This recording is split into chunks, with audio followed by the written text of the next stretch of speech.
Agora, o comentário final.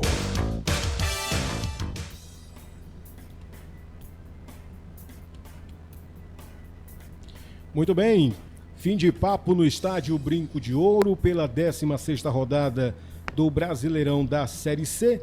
Vitória do Guarani de virada no placar de 2-1 sobre a equipe do Ipiranga. Pontos importantes dentro da jornada do Guarani nesta terceirona, que continua subindo ali na tabela geral de classificação e, claro, com um comentário final de Pedro Lino.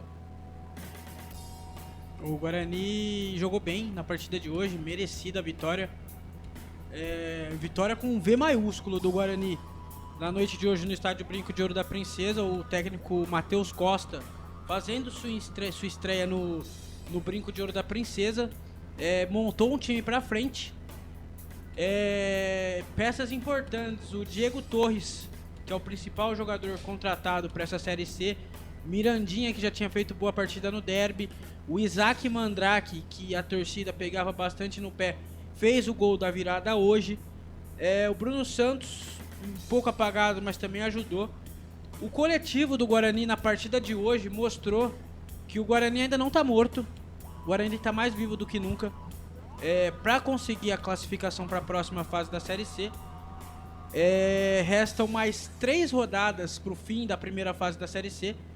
O Guarani está próximo, está a 1 ponto. Tá 2 pontos, né, do G8 da Série C. E se continuar nessa pegada do treinador novo, os jogadores se empenhando para poder mostrar, pro Guarani conseguir a classificação, se manter essa pegada, o Guarani tem tudo para conseguir a classificação. Restam mais 3, o Guarani precisa vencer as 3 para poder classificar e não depender de ninguém. Na próxima rodada enfrenta o ABC, então na partida de hoje, elenco nota 7, elenco uniu com o Matheus Costa, merecidíssimo a vitória do Guarani. E agora o torcedor bugrino espera mais 3 vitórias para poder comemorar a classificação. A equipe do Bugre que volta a campo na próxima segunda-feira pela Copa Paulista contra a equipe do São Bento a partir das 19 horas, com cobertura dos canais Futebol Interior. Comentário final.